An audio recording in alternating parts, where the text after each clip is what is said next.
Wasn't that great? Yeah. Amen. We need to carry that message all across this great country. We have a great lineup of speakers. Our next speaker is Kristen Brown from Columbus. Kristen is a political campaign consultant specializing in news media. She recently was a senior executive at several of the world's leading software and internet companies. Prior to that, she was an equity analyst for the largest investment management firm in the United States. She has a degree, master's degree in business from Harvard University. She's lived in New York, Los Angeles, and San Francisco, but is a proud native of Columbus, Indiana. You may have read some of her pieces in the editorial. She has a lot to say, and she is very worthwhile to listen to, so please give your attention to Kristen. Kristen?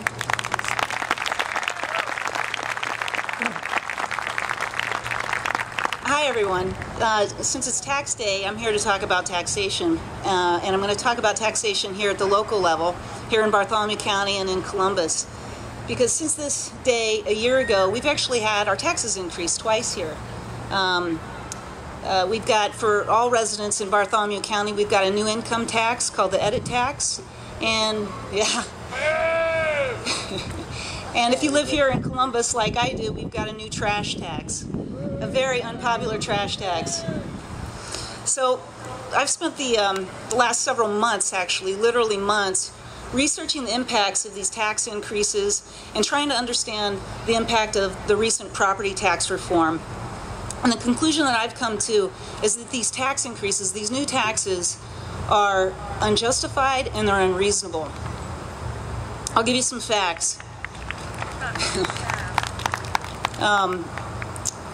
You may know our sales tax was raised a couple of years ago, actually.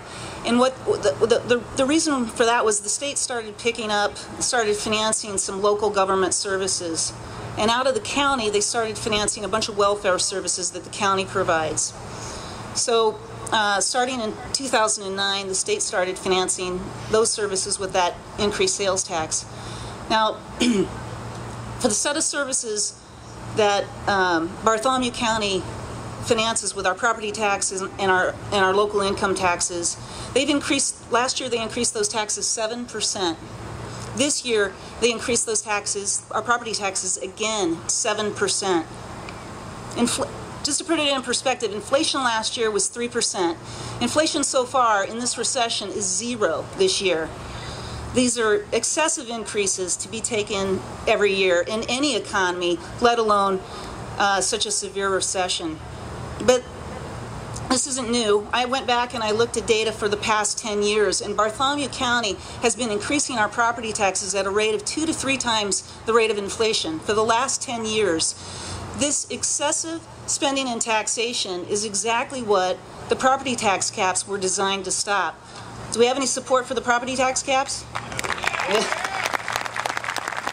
Well, I can tell you, for the most part, our local elected officials don't like the property tax caps because living within our means is proving very difficult or impossible for them to do.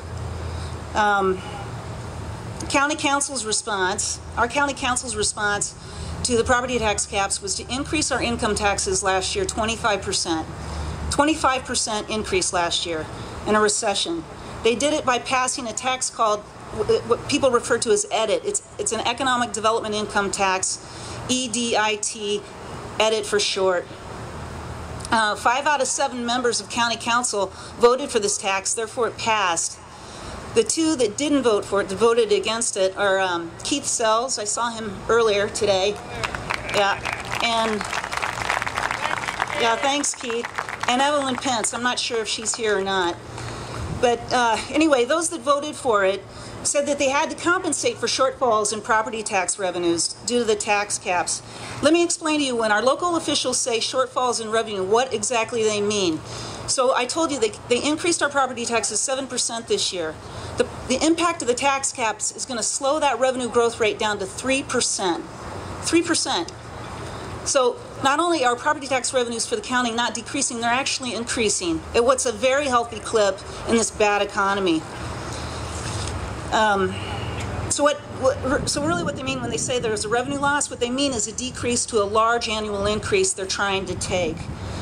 I can translate these percentages into dollars for you. That cap slowdown, that growth slowdown by the caps is costing the county $500,000 in growth, in property tax revenue growth.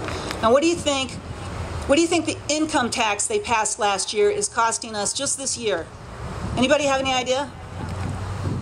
The answer is $4.4 million out of our paychecks, just this year alone. And you know, again, they did this all in an economy where unemployment in this county is at a 20-year high, and our personal incomes are declining. The story for Columbus is exactly the same. The mayor and the city council passed a trash tax that began this year and a fire hydrant tax that began last year. They show up on our utility bills, their mandatory fees, their taxes. Those two taxes produce $2.5 million in revenue annually for them. The rationale was, again, the property tax caps are causing severe shortfalls in property tax revenue. The truth is, people, that the city's property tax revenues are not declining. The tax caps will take away, they were trying to increase, well, they are increasing, and will for some, the people who don't hit the caps. They're increasing our property taxes 5% this year. The caps will flatten that growth. So they're not declining year over year. They're actually flat. That impact is about 1.1 million of the tax caps to the city. Their new tax revenue is $5 million a year from those three new taxes: trash, fire hydrant, and the edit tax. They actually, I didn't say the edit tax that I talked about earlier that county council passed. Columbus gets the lion's share of that tax. The county and Columbus split it, but Columbus gets the majority of it. So what's going on here? Where's our money going?